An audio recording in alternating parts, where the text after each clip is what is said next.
हार्दिक पांड्या, ईशान किशन और श्रेयस अय्यर, इन तीन धोखेबाजों को टीम से हटाओ और टीम इंडिया को बचाओ।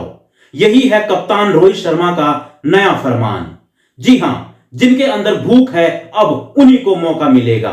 भूख का मतलब है कि टेस्ट मैच खेलने की भूख, देश के लिए खेलने की भूख और पैसों के लिए न खेलने की भूख। जो पैसों के लिए खेलना चाहता है वो साफ दिख जाता है और जो देश के लिए खेलना चाहता है वो भी साफ दिख जाता है। देश के लिए खेलना प्रायोरिटी होनी चाहिए और टेस्ट मैच में हर कोई सफल नहीं हो सकता है। टेस्ट मैच में सफल होने के लिए आपके अंदर एक भूख चाहिए होती है, एक जज्बा चाहिए होता है और वो आजकल के नए खिलाड़ियों के अंदर साफ दिख रही है। लेकिन कुछ खिलाड़ी ऐसे भी हैं जिनके अंदर वो भूख नहीं दिख रही है। अब जो बातें अभी तक आप सुन रहे थे वो बातें कप्तान रोहित शर्मा ने कही हैं। हालांकि जितने कड़क शब्दों का प्रयोग मैंने किया है, रोहित शर्मा ने उतने कड़क शब्दों का प्रयोग तो नहीं किया, क्योंकि अब रोहित शर्मा एक कप्तान हैं और एक रिस्पेक्टेबल प्लेयर भी हैं, तो वो इस तरह सीधी बात जो है वो नहीं कह सकते हैं, क्योंकि उनके ऊपर कुछ पाबंदियां हैं। लेकिन हमारे ऊपर तो कोई पाबंदियां नहीं है। अब रोहित शर्मा ने जो बातें कही हैं हम सीधा उन तक पहुंचा सकते हैं उन्हीं की भाषा में। अब बात किसकी हो रही है? दरअसल इंग्लैंड के खिलाफ चौथा टेस्ट मैच जीतने के बाद कप्तान रोहित शर्मा जब प्रेस कॉन्फ्रेंस कर रहे थे तो उनसे पूछा गया कि आजकल जो युवा खिलाड़ी हैं वो छोटे फॉर्मेट को ज्यादा तरजीह देते हैं और टेस्ट मैच में नहीं खेलना चाहते हैं। तो रोहित शर्मा ने साफ कर दिया कि टेस्ट मैच खेलना हर किसी के बस की बात नहीं है, क्योंकि टेस्ट मैच खेलने के लिए आपके अंदर एक भूख चाहिए होती है और ये भूख और ये जज्बा ही आपको महान प्लेयर बनाता है। आपको अगर महान प्लेयर, बड़ा प्लेयर बनना है तो आपको टेस्ट मैच खेलना पड़ेगा, परफॉर्म करना पड़ेगा और टेस्ट मैच में आपको बहुत ज्यादा मौके नहीं मिलेंगे, क्योंकि टेस्ट मैच में आपको जो भी मौके मिलते हैं उनको आपने नहीं बनाया तो आप सीधा टीम से बाहर हो जाते हो।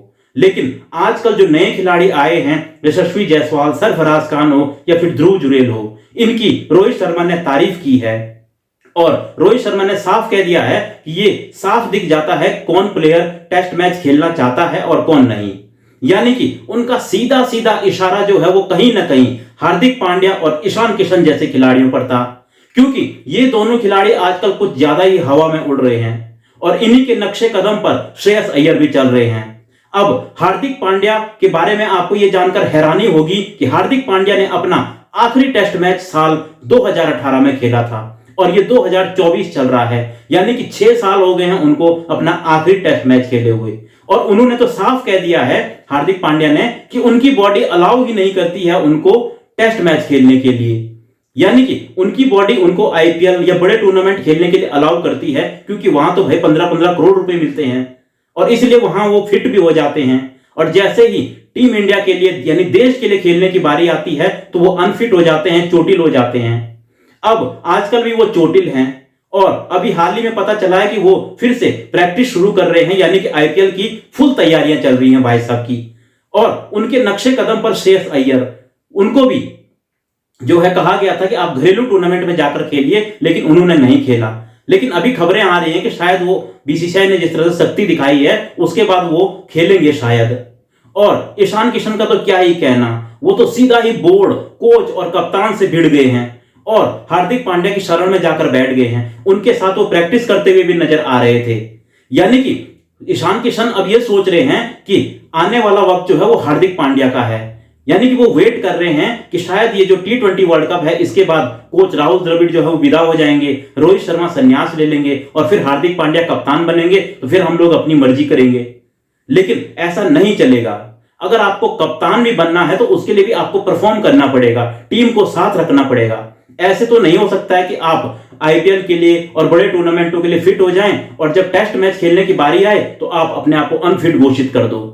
यानी कि ये तो कहीं ना कहीं देश के साथ धोखेबाजी है और साफ दिख रहा है कि आप पैसों को प्रायोरिटी दे रहे हैं, देश को नहीं। तो इसको धोखेबाजी नहीं तो और क्या कहेंगे। और जो रोहित शर्मा है उन्होंने बिल्कुल सही बात कही है और उनका समर्थन अब सुनील गावस्कर ने भी किया है। सुनील गावस्कर ने कहा है कि भाई जो रोहित शर्मा ने कहा है वो बिल्कुल सही कहा है और जो ये खिलाड़ी कर रहे हैं हार्दिक पांड्या, ईशान किशन जैसे खिलाड़ी, इससे जो आने वाली नई पीढ़ी के खिलाड़ी हैं उनमें बहुत ही गलत मैसेज जाएगा। तो इसलिए बीसीसीआई को इस पर जो है देखना पड़ेगा और सख्ताई करनी पड़ेगी। और बीसीसीआई ने ऐसा किया भी। बीसीसीआई ने साफ कह दिया कि जो खिलाड़ी नेशनल ड्यूटी पर नहीं है, यानी कि टीम इंडिया में नहीं खेल रहा है, तो उसको घरेलू टूर्नामेंट में जाकर खेलना पड़ेगा। और शायद यही कारण है कि श्रेयस अय्यर अब शायद घरेलू टूर्नामेंट में खेलते हुए नजर आएंगे, वरना वो भाई भी अपनी मस्ती में चल रहे थे कि नहीं मैं तो सीधा आईपीएल खेलूंगा, अपने आप को बड़ा प्लेयर मान रहे हैं। यानी कि इतने बड़े बड़े जो खिलाड़ी हुए हैं, सचिन, विराट कोहली हो या धोनी जैसे खिलाड़ी हों, इन्होंने कभी ऐसा नहीं किया। इन्होंने हमेशा प्रायोरिटी जो है देश के लिए खेलना रखा है।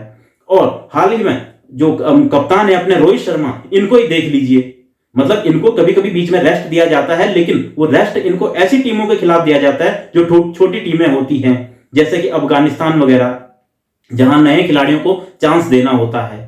लेकिन अब हार्दिक पांड्या और ईशान किशन या श्रेयस अय्यर, ये खिलाड़ी ऐसे हवा में उड़ रहे थे, इससे कहीं ना कहीं टीम का माहौल खराब हो रहा था और ये कहीं ना कहीं देश के साथ, टीम के साथ, सबके साथ धोखेबाजी थी।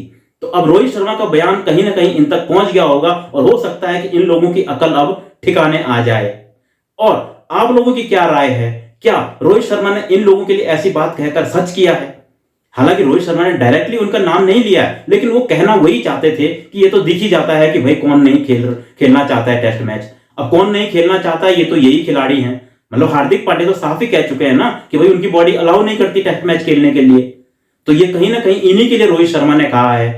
तो आप लोग भी अपनी राय अब इस पर दीजिए कि इस तरह के खिलाड़ियों के साथ क्या करना चाहिए, बीसीसीआई को क्या कदम उठाने चाहिए इस तरह के खिलाड़ियों पर जो ऐसी हरकतें करते हैं। अपनी राय कमेंट बॉक्स में दीजिए। वीडियो पसंद आई हो तो शेयर कीजिए, लाइक कीजिए। मिलता हूं मैं आपको एक और ऐसी ही वीडियो में।